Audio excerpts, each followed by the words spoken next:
Invited as our guest speaker this morning for three reasons. A gentleman, he loves Jesus, he has a compelling life story, and he is a distinguished man of science and healing. We hope that he can help us sort some things out. May I introduce the Director of Pediatric Neurosurgery at one of the world's great hospitals, Johns Hopkins in Baltimore, Dr. Benjamin Carson, Sr.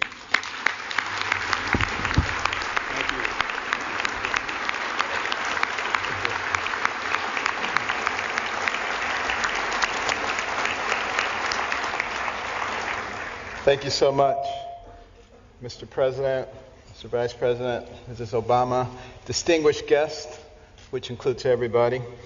Thank you so much for this wonderful honor to be at the stage again. I was here 16 years ago, and the fact that they've invited me back means that I didn't offend too many people. So that was great. I want to start by reading four texts, which will put into context what I'm going to say. Proverbs 11:9. With his mouth, the godless destroys his neighbor, but through knowledge the righteous escape. Proverbs 11:12. A man who lacks judgment derides his neighbor, but a man of understanding holds his tongue. Proverbs 11:25. A generous man will prosper. He who refreshes others will himself be refreshed. And 2 Chronicles 7:14, if my people who are called by my name will humble themselves and pray and seek my face and turn from their wicked ways, then will I hear from heaven and will forgive their sins and heal their land. You know, I have an opportunity to speak in a lot of venues. This is my fourth speech this week. And I have an opportunity to talk to a lot of people. And I've been asking people, what concerns you? What are you most concerned about in terms of the spirituality and the direction of our nation and our world? And I've talked to very prominent Democrats, very prominent Republicans. And I was surprised by the uniformity of their answers. And those have informed my comments this morning. Now, it's not my intention to offend anyone. I have discovered, however, in recent years that it's very difficult to speak to a large group of people these days and not offend someone. And people walk around with their feelings on their shoulders waiting for you to say something. Did you hear that? And they can't hear anything else you say. The PC police are out in force at all times. I remember once I was talking to a group about the difference between a human brain and a dog's brain. And a man got offended. He said, you can't talk about dogs like that. But, you know, people just focus in on that, completely miss the point of what you're saying. And we've reached a point where people are afraid to actually talk about what they want to say because somebody might be offended. People are afraid to say Merry Christmas at Christmas time. It doesn't matter whether the person you're talking to is Jewish or, you know, whether they're any religion. That's a salutation, a greeting of goodwill. We've got to get over this sensitivity, you know, and it keeps people from saying what they really believe. You know, I'm reminded of a very successful young businessman, and he loved to buy his mother these exotic gifts for Mother's Day, and he ran out of ideas, and then he ran across these birds. These birds were cool. You know, they cost $5,000 a piece. They could dance, they could sing, they could talk. He was so excited he bought 2 of them. Sent them to his mother, couldn't wait to call her up on Mother's Day. Mother, what'd you think of those birds? And she said, they was good. He said, no, Mother, you didn't eat those birds. Those birds cost $5,000 a piece. They could dance, they could sing, they could talk. And she said, well, they should have said something. And you know, that's where we end up too if we don't speak up for what we believe. And you know what we need to do.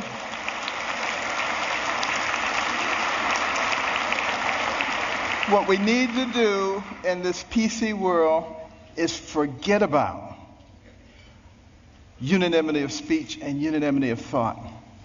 And we need to concentrate on being respectful those people with whom we disagree. And that's when I think we begin to make real progress. And one last thing about political correctness, which I think is a horrible thing, by the way. I'm very, very compassionate, and I'm not ever out to offend anyone. But PC is dangerous. Because you see, this country, one of the founding principles was freedom of thought and freedom of expression. And it muffles people. It puts a muzzle on them. And at the same time, keeps people from discussing important issues while the fabric of their society is being changed. And we cannot fall for that trick. And what we need to do is start talking about things that are important, things that were important in the development of our nation. Well, one of those things was education. I'm very passionate about education because it's made such a big difference in my life. But here we are at a time in the world, the information age, the age of technology. And yet, 30% of people who enter high school in this country do not graduate. 44% of people who start a 4-year college program do not finish it in 4 years. What is that about? Think back to a darker time in our history, 200 years ago when slavery was going on. It was illegal to educate a slave, particularly to teach him to read. Why do you think that was? Because when you educate a man, you liberate a man. And there I was as a youngster, placing myself in the same situation that a horrible institution did because I wasn't taking advantage of the education. I was a horrible student. Most of my classmates thought I was the stupidest person in the world. They called me dummy. I was the butt of all the jokes. Now, admittedly, it was a bad environment. Single parent home. You know, my mother and father had gotten divorced early on. My mother got married when she was 13. She was one of 24 children. Had a horrible life. Discovered that her husband was a bigamist. Had another family. And she only had a 3rd grade education. She had to take care of us. Dire poverty. Had a horrible temper, poor self-esteem. All the things that you would think would preclude success. But I had something very important. I had a mother who believed in me. And I had a mother who would never allow herself to be a victim, no matter what happened. Never made excuses, and she never accepted an excuse from us. And if we ever came up with an excuse, she always said, "Do you have a brain?" And if the answer was yes, then she said, then you could have thought your way out of it. It doesn't matter what John or Susan or Mary or anybody else did or said. And it was the most important thing she did for my brother and myself. Because if you don't accept excuses, pretty soon people stop giving them and they start looking for solutions. And that is a critical issue when it comes to success. Well, you know, we did live in dire poverty. And one of the things that I hated was poverty. You know, some people hate spiders, some people hate snakes. I hated poverty. I couldn't stand it. And, but you know, my mother couldn't stand the fact that we were doing poorly in school. And she prayed and she asked God to give her wisdom. What could she do to get her young sons to understand the importance of developing their minds so that they can control their own lives?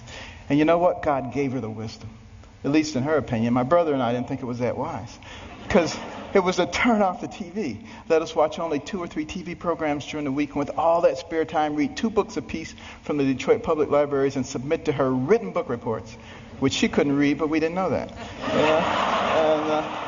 And she put check marks and highlights and stuff.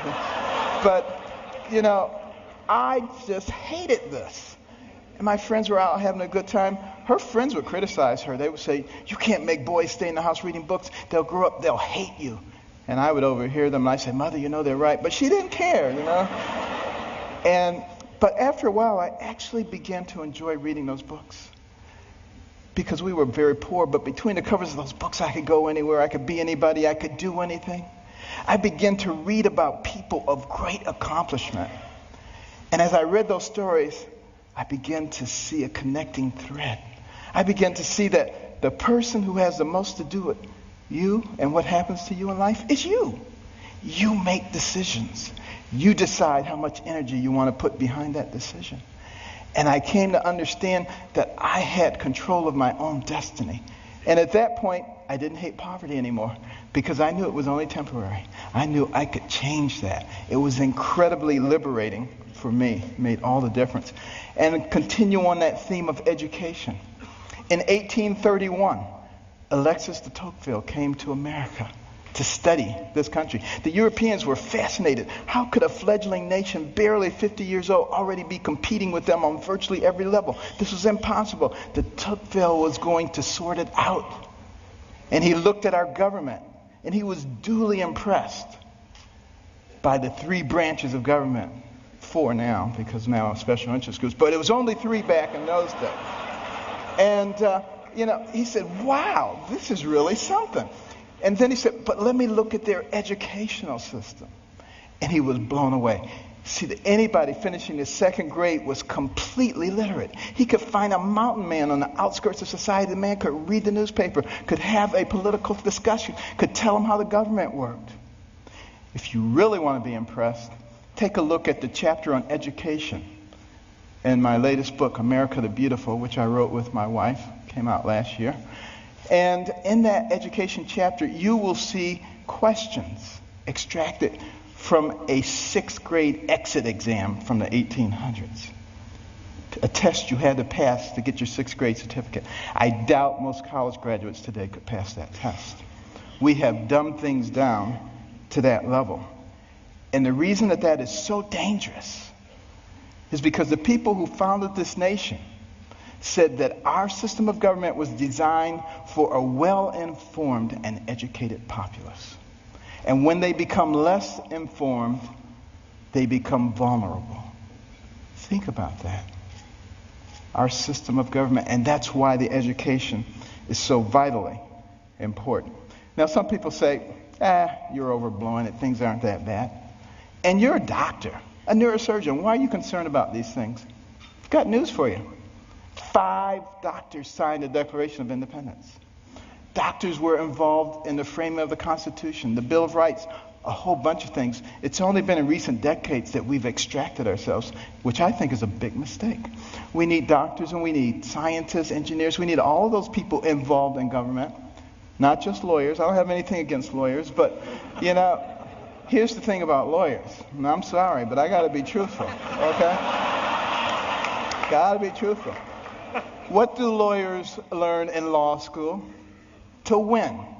By hook or by crook, you got to win. So you got all these Democrat lawyers and you got all these Republican lawyers, and their side wants to win. We need to get rid of that. What we need to start thinking about is how do we solve problems?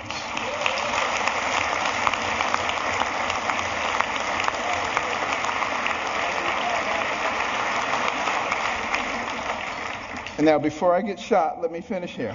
Now, one of the reasons, and I don't like to bring up problems without coming up with solutions. My wife and I started the Carson Scholars Fund 16 years ago after we heard about a survey, an international survey, looking at the ability of 8th graders in 22 countries to solve math and science problems. And we came out number 21 out of 22, barely beat out number 22. Very concerning. And we'd go into schools and we'd see all these trophies, all-state basketball, all-state wrestling, all-state this, that, and the other. The quarterback was the big man on campus. And what about the intellectual superstar? What did they get? A National Honor Society pin? A pat on the head, there, little nerd. Nobody cared about them. And is it any wonder that sometimes the smart kids try to hide? They don't want anybody to know that they're smart. This is not helping us as a nation. So we started giving out scholarships to students from all backgrounds for superior academic performance and demonstration of humanitarian qualities. Unless you cared about other people, it didn't matter how smart you were. We got plenty of people like that. We don't need those. We need smart people who care about other people. We would give them money. The money would go into a trust. They would get interest on it. And when they went to college, they get the money. But also the school gets a trophy. Every bit as impressive as any sports trophies. Goes right out there with the others. They get a medal. They get to go to a banquet. And we try to put them on the same kind of pedestal as we do the all-state athletes. Now, I have nothing against athletics or entertainment. Please believe me. You know, I'm from Baltimore. The Ravens won. This is great, okay? But what will maintain our position in the world? The ability to shoot a 25-foot jump shot or the ability to solve a quadratic equation? And we need to put the things into proper perspective. And, you know, many teachers, you know,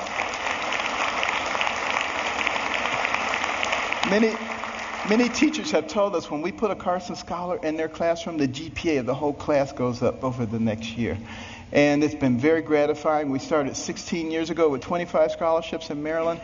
Now we've given out more than 5,000, and we're in all 50 states. But we also put in reading rooms. These are fascinating places that no little kid could possibly pass up.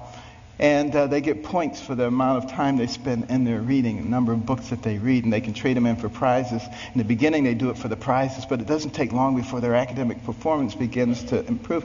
And we particularly target Title I schools where kids come from homes with no books and they go to schools with no libraries. Those are the ones who drop out. And we need to truncate that process early on because we can't afford to waste any of those young people.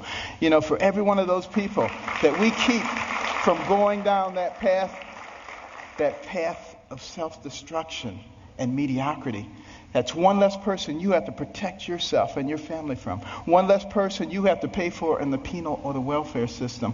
One more tax-paying productive member of society who may invent a new energy source or come up with a cure for cancer. They're all important to us, and we need every single one of them. It makes a difference.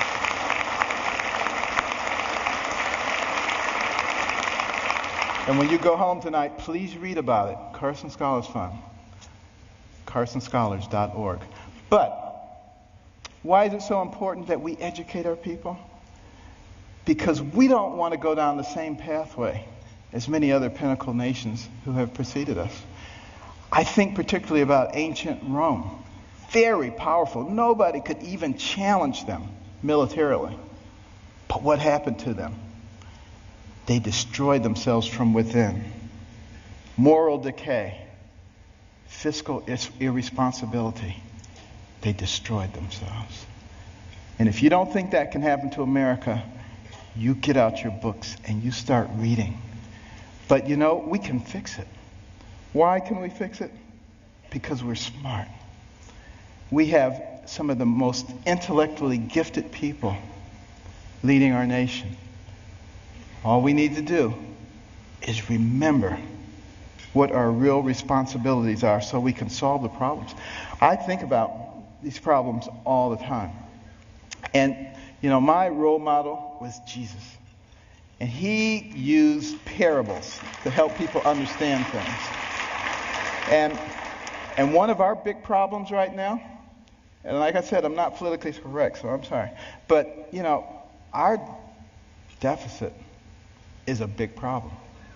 Think about it. And our national debt, $16.5 trillion. You think that's not a lot of money? Tell you what, count one number per second, which you can't even do because once you get to 1,000, it takes you longer than a second. But one number per second. You know how long it would take you to count the 16 trillion? 507,000 years. More than 500,000 years to get there. We have to deal with this. Here's the parable. A family falls on hard times. Dad loses his job or is demoted, gets part-time work. He has 5 children. He comes to the 5 children. He says, we're going to have to reduce your allowance. Well, they're not happy about it, but he said, except for John and Susan. They're special. They get to keep their allowance. In fact, we may give them more. How do you think that's going to go down? Not too well. Same thing happens. Enough said. What about our taxation system? So complex. There is no one who can possibly comply with every jot and tittle of our tax. If I wanted to get you or you, I could get you on a tax issue. That doesn't make any sense. What we need to do is come up with something that's simple. And when I pick up my Bible, you know what I see? I see the fairest individual in the universe, God, and he's given us a system. It's called tithe. Now, we don't necessarily have to do it 10%, but it's principle. He didn't say, if your crops fail, don't give me any tithes. He didn't say, if you have a bumper crop, give me triple tithes. So there must be something inherently fair about proportionality. You make $10 billion, you put in $1 billion. You make $10, you put in 1. Of course, you got to get rid of the loopholes. But now some people say, well, that's not fair because it doesn't hurt the guy who made $10 billion as much as the guy who made 10. Where does it say you have to hurt the guy? He just put $1 billion in the pot. We don't need to hurt him. It's that kind of thinking. It's that kind of thinking that has resulted in 602 banks in the Cayman Islands. That money needs to be back here, building our infrastructure and creating jobs. And we're smart enough to figure out how to do that. We've already started down the path of solving one of the other big problems, healthcare. We need to have good healthcare for everybody. It's the most important thing that a person can have. Money means nothing, titles means nothing when you don't have your health. But we got to figure out efficient ways to do it. We spend a lot of money on healthcare, twice as much per capita as anybody else in the world, and yet not very efficient. What can we do? Here's my solution. When a person is born, give them a birth certificate, an electronic medical record, and a health savings account, to which money can be contributed pre-tax from the time you're born to the time you die. When you die, you can pass it on to your family members so that when you're 85 years old and you got 6 diseases, you're not trying to spend up everything. You're happy to pass it on, and there's nobody talking about death panels. That's number one. And also, for the people who are indigent, who don't have any money, we can make contributions to their HSA each month because we already have this huge pot of money. Instead of sending it to some bureaucracy, let's put it in their HSAs. Now they have some control over their own health care. And what do you think they're going to do? They're going to learn very quickly how to be responsible. When Mr. Jones gets that diabetic foot ulcer, he's not going to the emergency room and blowing a big chunk of it. He's going to go to the clinic. He learns that very quickly. Gets the same treatment. In the emergency room, they send him out. In the clinic, they say, now let's get your diabetes under control so you're not back here in 3 weeks with another problem. That's how we begin to solve these kinds of problems. It's much more complex than that, and I don't have time to go into it all. But we can do all of these things because we're smart people. And let me just begin to close here by another parable. Sea captain, and he's out on the sea near the area where the Titanic went down. And they look ahead, and there's a bright light right there. Another ship, he figures. And he tells his signaler, signal that ship, deviate 10 degrees to the south. Back comes the message. No, you deviate 10 degrees to the north. Well, he's a little bit incensed, He says, send a message. This is Captain Johnson. Deviate 10 degrees to the north. Back comes the message. This is Ensign 4th Class Riley. Deviate 10 degrees to the south. Now he's really upset. He says, send him a message. This is a naval destroyer. Back comes the message. This is a lighthouse.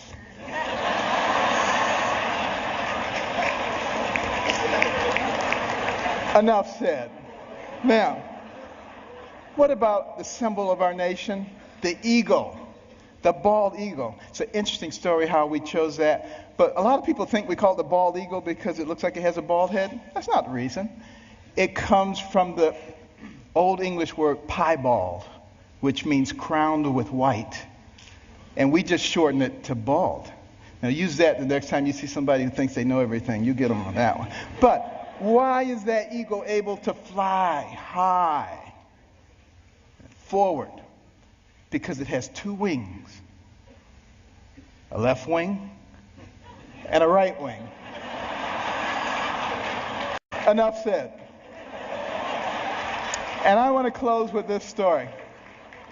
200 years ago, this nation was involved in a war. The War of 1812. The British, who are now our good friends, thought that we were young whippersnappers. It was time for us to become a colony again. They were winning that war, marching up the eastern seaboard, destroying city after city, destroyed Washington, D.C., burned down the White House. Next stop, Baltimore. As they came into the Chesapeake Bay, that armada of ships, warships, as far as the eye could see, it was looking grim. Fort McHenry standing right there. General Armistead, who was in charge of Fort McHenry, had a large American flag commissioned to fly in front of the fort.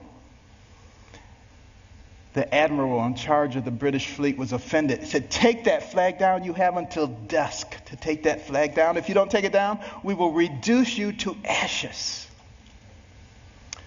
There was a young amateur poet on board by the name of Francis Scott Key, sent by President Madison to try to obtain the release of an American physician who was being held captive.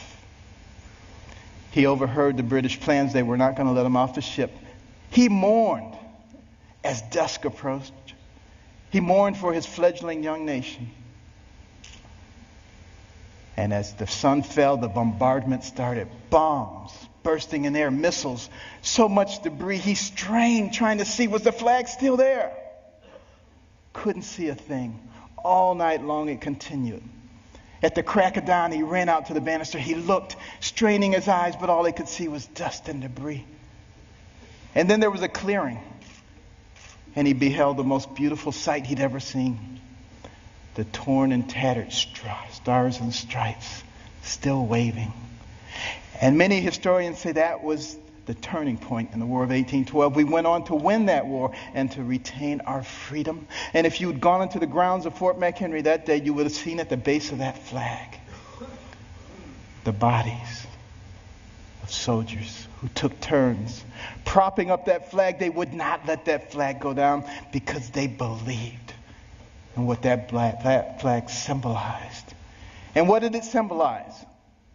One nation under God, indivisible, with liberty and justice for all. Thank you. God bless.